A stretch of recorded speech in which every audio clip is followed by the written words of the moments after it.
Yeah, it's Friday, baby. It is the weekend. You thought I was sleeping? I was.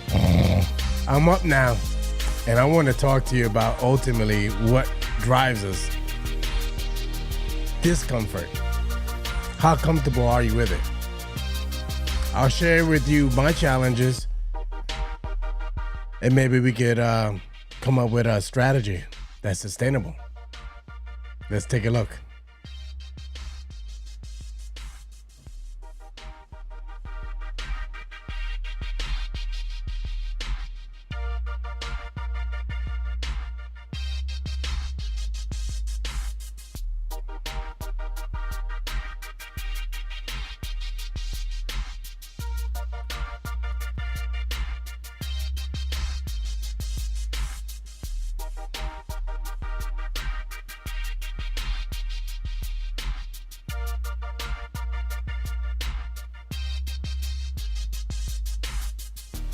All right. I hope you guys doing all right. It's Friday. I hope you just got paid. I hope so. And if not, then I might be able to give you a loan. A couple of dollars. All right. I don't know. Mind you, I haven't even had my cocktail. Trust me. I'm just getting goofy. Hey, all opinions are solely my own and do not reflect the opinions of my employer. The main reason why I bring that up is because I work for the second largest recycling and waste company in the nation. And I can tell that LinkedIn is acting glitchy because my guy's still shaking the shaker in the screen at LinkedIn. Hey, and if we haven't met already, my name is Chello. I provide recycling and waste services for businesses right here in Metro Atlanta. My main focus is industrial manufacturing and logistical companies. And if that sounds like you and you need something that's sustainable and it helps to reduce your downtime, which ultimately increases your efficiency, give me a call. My number is 678-683-9136. So thank you very much for that. Let's take a look here what we got going on. Let me refresh the page on LinkedIn just in case that was it. Maybe it cleared it up. It's still glitchy. All right, it is what it is. I may bring my page on YouTube and I'll put a link to that. So folks, if they want to join me there, they're more than welcome to join me over there. Let's take a look. See here. All right, let's take a look here what we got going on. All right. Let me refresh the page on LinkedIn just in case that was it. Maybe it cleared it up. It's still glitchy. All right, it is what it is. All right, and now I'm gonna put a link here. I'm live on YouTube. Here's the link. All right, there you go. All right, so this is you can actually follow along in the description. Now, I listened to a lot of podcasts, as you might notice already. And you can see one of the things that I mentioned in the discussion here, which is this gentleman named Starling Hawkins. Never heard of the guy. Listen to a discussion with my dude named Pete from How to Be Awesome at Your Job podcast. Highly recommend it if you want to have a jolt of positivity before you go to work, or if you want to find ways to improve what you do on a daily basis. Great insight, fantastic guest. So on this week, ultimately, the topic was about how to get uncomfortable or how to get comfortable with discomfort. And I'm going to give you my aspect on this pretty briefly. And I put a link on the YouTube. So if you guys want to join me there, you're more than welcome. And the comments could come on the screen. Now, this is and it's so crazy when I saw this because I strive to be uncomfortable. I do. I'm going to give you two stories. Okay. In the previous life, I was with a woman that I remember chopping up some onions. And I think I said this story before in a different scenario. And she asked me, I remember, I think it was Thanksgiving. And she said, hey, Marcello, can you chop up this onion for me? Because, she's a fantastic cook. Oh, my gosh. If you tasted anything that she cooked, mwah. I mean, like anything she touches turns to gold or yummy. Great person. So now, now when I think about that, she was like, okay, once you chop this onion or onions, whatever it was, either way it was chopping, right? So I'm sitting there or standing there, better yet, and I'm trying to how to do it. Not trying to say, I'm trying to find ways how to do it more efficiently, right? Shorter, right? Next thing you know, I find in the cupboard one of those chopper machines, the ones you just like stomp and push down. I was like, oh wow, I remember this. This should be, I could just put a big old chunk of onion and just chomp, and I'm done, right? She comes around the corner. She says, stop. I didn't want you to chop. I want you to actually use a knife. I said, well, I found this. She said, I never forget. She said, no, you didn't find it. It was never lost. She said the chopper was never lost. That was epic. So now the purpose of that story was that as I continued chopping, because she showed me exactly how to chop, it was quite uncomfortable because I never learned how to cut onions like that. Because she wanted it to be a specific size. I'm sure you chefs out there watching this know exactly what I'm talking about. And at one point she said, do you want me to finish? I said, no, I'm going to finish it. I want to learn this process. I want to be uncomfortable. I want to ride this through. I chopped again, but it's not something that I volunteered often. Let's say that much. Okay. Now, the other thing pertaining to Discomfort, I'm in sales. And fortunately, I have great relationships and I have good working habits. So, meaning that there's a good opportunity that I do, okay at my job, right? However, and I've shared this with my colleagues, I purposely put myself in a mindset of discomfort. Very, very, very, very unique. There you go. Here we go. I can recall some uncomfortable situations. There you go. You know about those uncomfortable? Go Steelers. Now, the reason why I bring that up about being uncomfortable is that we all have, I'm sorry, I'm projecting. I've been in scenarios that I could get complacent. And guess what? You're like, I'll just chill. Because, you got your everything set. Either whatever it is in your scenario. It could be you did the laundry.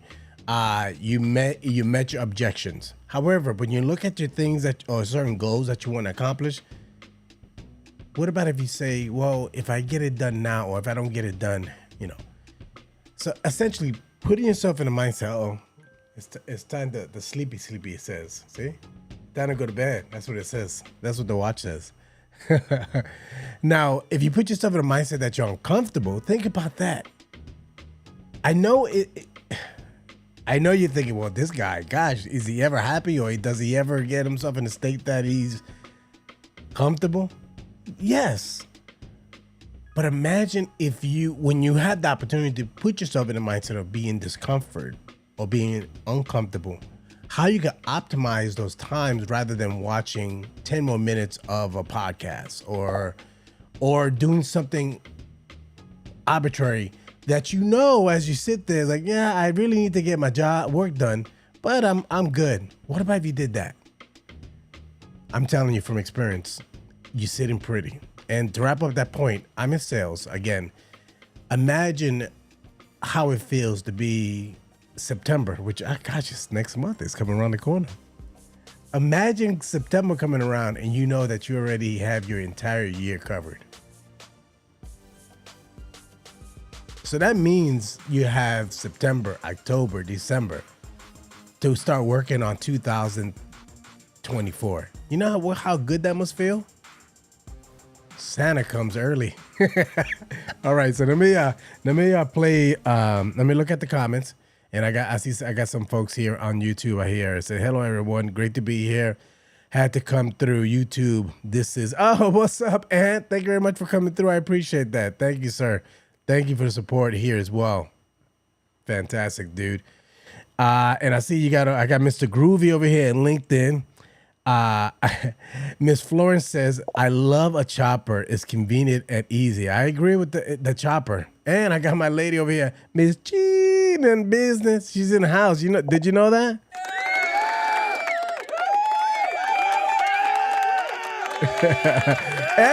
Everybody's coming to YouTube. That's what I'm talking about. Thank you, guys. I appreciate that. Okay, be quiet. All right, so now let me bring on the podcast. So you can actually, I'll listen to a couple of these segments here. So give me one moment. And me turn this guy off and put the podcast here. Oh yeah, you got that right. It's day 26. Can you believe that? That 26 days ago, I started doing this every single day. And now it's interesting. Over the weekend, I'm going to share with you what I plan to do when it pertains to going forward, you know, because, you know, I don't really think I'll be doing it every single day, but I might be doing a little bit more often than I used to. Okay, so here, I'm going to bring up the podcast here. There you go. All right, so this is the first section. If you can follow along in the description, even on YouTube, I put the comments there as well. So the first thing is ultimately how you can hunt for your discomfort. That's the key thing. See, I like that. There you go. Go Steelers. Yeah, I don't know. I don't think they're gonna beat my Giants, but that's okay. Don't worry about it. A little bit of trash talking before the season starts. All right, here we go. Some program. Yeah. You have a stress, and then you have rest, and then you have adaptation. Right. Tell us, how do we think about programmatizing our discomfort hunt versus okay, again, this is how you're gonna look for Yolanda, don't encourage her, okay? Don't encourage her. All right. To say, hey, I got all kinds of discomfort. Foist it upon me. Like, here's your barbell. Yeah, right. Yeah, well, mostly what people are doing with discomfort is they're avoiding it or they're surviving it. They're not using it as a feedback mechanism to change, to adjust, and to grow. And I think that's one of the major missteps that many of us make is when we externalize the problem and say, well, we didn't achieve our goal. We didn't achieve X because we didn't have enough money. We didn't have enough time. I'm not old enough. I'm too old. I don't have the right partner. I don't have the right leadership. We rob ourselves of the ability to take that discomfort, that feedback, take that, even that potential failure, and use it to change and grow ourselves.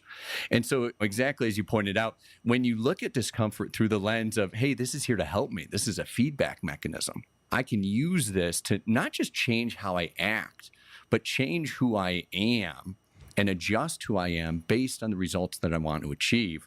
Then it becomes hugely powerful. Now, there is such a thing as too much discomfort, and there's a framework that is best. Yeah, see, that's the thing is that I do manage that, and I'm realistic. I don't have it handy, but I do have a list. Let me give you an example. Like when I have meetings occasionally, you know, team meetings, I'll start jotting down things I need to accomplish, you know, following up with a client, paperwork, what have you. Then when it's time for me to execute these tasks, I prioritize them. Guess what? I don't get all those tasks completed. And I'm okay with that. But what happens is that when I say to myself, okay, what do I want to do now?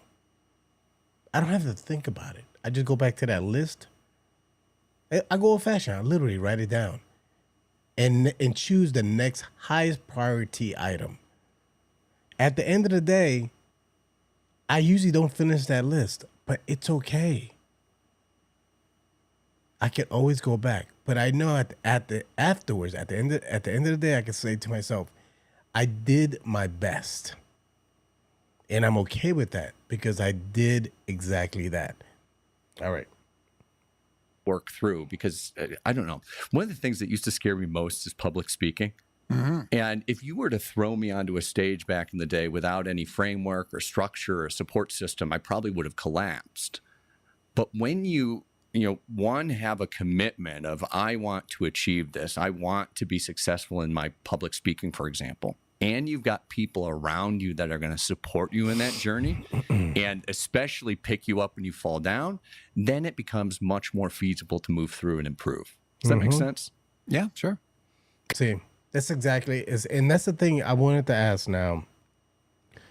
And I give a big shout out to Miss Yolanda Chin. She's been a great supporter of this LEDA thing that I've been doing.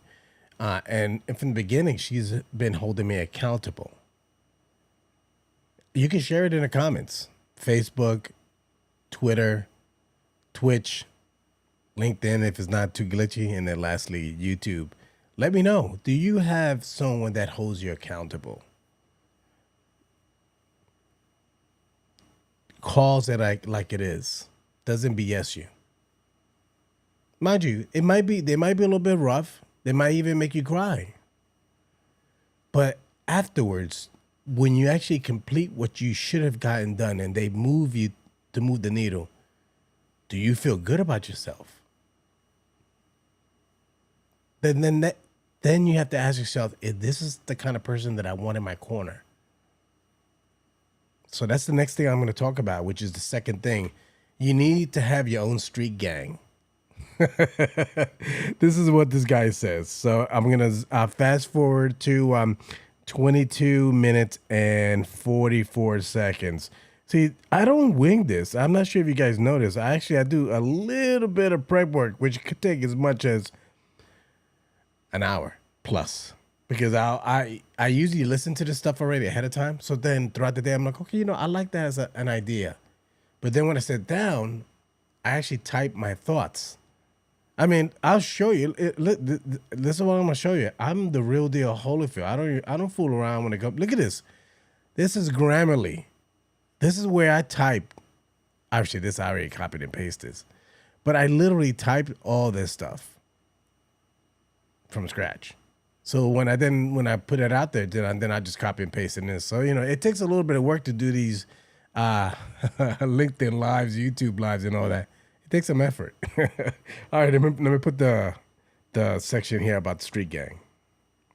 At least in the amounts that you're going to be giving it, you want it to weigh heavily enough on you that you're going to do the action. The point is not to make the payoff, That's right. I'm also thinking about, we had Manish Sethi on the show, and he created a device called the Pavlov. Okay, I'm going to address that question on the screen. Women of Steel, Gold Stealers.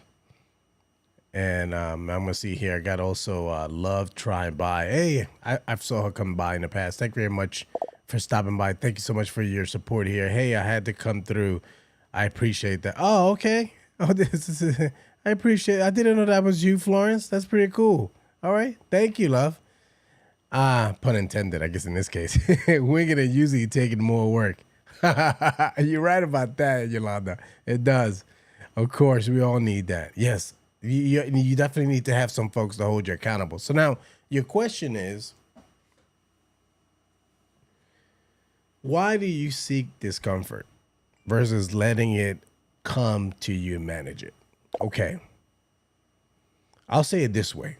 Everyone that's watching this video is good at something. You are. Something you're good at. It could be literally, it could be fitness, working out, parenting, running a household, CEO, whatever it is. Mine is managing relationships. Okay, I said good at, not perfect. Right? Good at, not perfect. So given that said, my job is managing relationships. I get paid to manage relationships. Again, I'm good at it, not great. So given that said, my good is good enough to pay the bills. but I actually strive for greatness. So the gap between good and great is the uncomfortable that I strive for to get the great. Again, remember earlier I said that I write a list about the task that I do. I don't often get it all done, and that's okay. But every time I prioritize each and every task that I'm about to do, I'm one step closer to my greatness. My greatness is different than your greatness. So I hope that answers your question. Let's see here on the notes here. I see, yeah, hi, Yolanda Chin. There you go. Roberto in the business, in the house. There you go. It's you. This is so cool. We dump in LinkedIn. Let me see if I refresh the pages. I think that YouTube is stuck. LinkedIn is stuck. All right, let me put this in. I'm going to play you a brief video, and then we're going to wrap up. Okay. Have you heard of this? I had. It shocks you when you don't do whatever the thing is, right? That's right. Of course, you still have to push the button to do the shock. Oh, wow. So I guess you could give permission to, a friend or family member. That reminds me of the original Ghostbusters, the very beginning where he's shocking the woman when they're reading cards. You remember that? I'm afraid I don't. Refresh all of our memories, Sterling. Old Ghostbusters reference, yeah. Well, in the beginning of Ghostbusters, they're, I think, working on mind reading or something crazy like that. Oh, and he's showing the backside of a card and asking this woman to guess what it is. And every time she gets it wrong, he shocks her. Supposedly that's supposed to, be some negative reinforcement to make her better at mind reading, but it doesn't work that way. Yeah. Okay. Duly noted for the aspiring mind. All right. So now we already been live for 21 minutes. So I'm going to give you the video that is going to address the last portion. And again, you can follow along on the notes or see more, whatever that you select to actually see. The last one is how to manage and action. How to manage, how knowledge and action can help you pass discomfort. I apologize. So yeah, so now I let me bring up the video. Here we go. Hold on a second. All right, here we go. And let me zoom in there. Zoom. All right, there you go. That'll do it for me.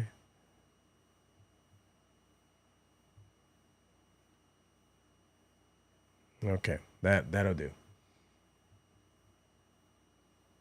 Our brains have evolved to keep us safe, which from an evolutionary standpoint is genius.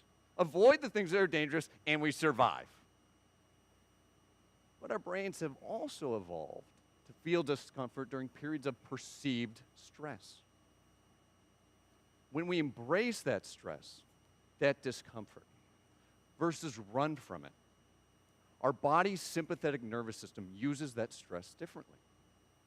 Our heart races, blood pumps, adrenaline courses through our veins, and new connections are made in the brain.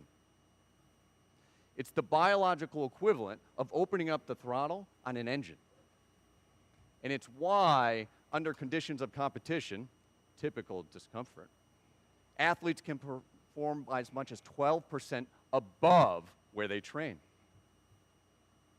See, man, a Woman of Steel could definitely address that, and share your thoughts on in the discussion here. I'm curious to know, Women of Steel, what are your thoughts about what he just said about when it pertains to athletes, that in moments of stress, how they could literally 10x their prior performance.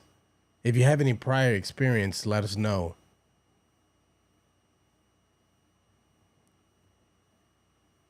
Pretty amazing, right?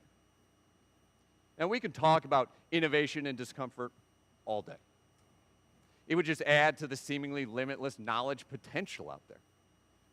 There have never been so many podcasts, audiobooks, ebooks, e-courses, school courses, and certifications as there are today.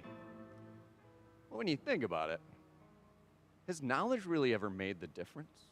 You hear that? Or maybe better said, has knowledge without new action ever made a difference? See, there you go. So this is things that, like what we're doing right now, this is knowledge. right? Obviously, we're not going to execute what we're talking about at this moment. You might be multitasking. He's going to share some insight, which is not going to be rocket science. Most of the stuff I speak to is very simple approaches. Knowledge without action doesn't provide for breakthroughs. It would be like MacGyver sitting at his desk, listening to a podcast on lockpicking, reading a book about the physics of water and heat, and I don't know, trolling the internet looking for the latest tactics of bad guys. He'd have a lot of knowledge, but that knowledge doesn't get him anything. There's no discomfort, no opportunity for innovation. But when he embraces being locked in that freezer, disparate ideas that would probably never have a chance to come together do. It's exactly because he's in an uncomfortable position that knowledge comes together with action. And it crosses into the world of the unknown, the complex. So I'm sure, I hope you caught what he said. Rather than being locked in that freezer, which is the scenario that I talked about earlier, that I purposely, remember the good, and then the great, and what's in between is the discomfort, and that's the road, that's the journey. And I purposely put myself in that scenario. That's what he's essentially promotes the same philosophy. Rather than having MacGyver in that freezer, which access to the web, listening to a podcast about lockpicking, and reading a book about something about temperatures. No, you actually put yourself in a scenario that you're limited of resources and you have to think outside the box. If you can think about a moment that you thought about outside the box, briefly share it with us. If you're watching on a replay, it's hashtag CCReplay. And if you're watching me live, yeah, hashtag CCLive. Put that in the comments. Now, share it. I'm curious because I'm sure other folks would appreciate that as well. Let's see what we have here right now. All right. So here we go. Let me bring that. Let me see if I can make that smaller so you can all see it. Okay, so well, you think about it, how it made you feel good or bad, but that you would mold something and you could build it and share it with others. So let me read that back again. Well, you think about it, how it made you feel good or bad, but that you mold it into something that you could build on and share with others. Okay, I like that. That makes me think. That's actually quite profound. Thank you very much for sharing that, Women of Steel. Now let's wrap up this video and then we're gonna end the broadcast. Unseen chaos of potential all around us to create something new. Innovation. August 28th, 1963, Dr. Martin Luther King is standing on the steps of the Lincoln Memorial, already representing something extremely unpopular at the time, the Civil Rights Movement. The authorities told him to give a different speech, and he agreed. As he's standing there, giving a different speech, thankfully for him, thankfully for all of us, he had somebody that stood for him through that discomfort. Her name was Mahalia Jackson, famous gospel singer, his friend, and she was on stage with him that day. And she said to him, and you can hear it in the recordings, "Martin, tell them about your dream." And the next 4 words out of his mouth we all know because we live inside of that innovation today. He said, "I have a dream." We all have dreams. Realizing those dreams takes confronting our own discomfort. We tend to look at constraints, hardships, problems as something to rid ourselves from, to avoid. Innovation is exactly the opposite. It's going through those things to get to the other side. We all have that capacity. And we all know what some of those things are. It's calling that relative you haven't talked to in a decade. It's starting that company you've been thinking about forever. It's giving that idea to your boss. My mom said, the way out is through. Today, I invite you to go through. See, that's the thing. You have to think about the big picture now. Often, unless you, the proverbial, have the silver spoon in your mouth, and I know it's easy to think, well, I didn't grow up rich, so that's why from day one, I had to work. I'll push back on that, because I'm sure that I tell you from experience, I've known people that their family, they have had a great support system. That even if they fail, they know in the back of their mind, my family has me. Think about that. Maybe that's you watching this. And God bless you. I'm glad that you have that.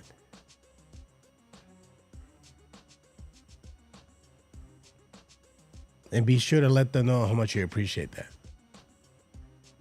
But the key thing is, appreciate them. The key thing is,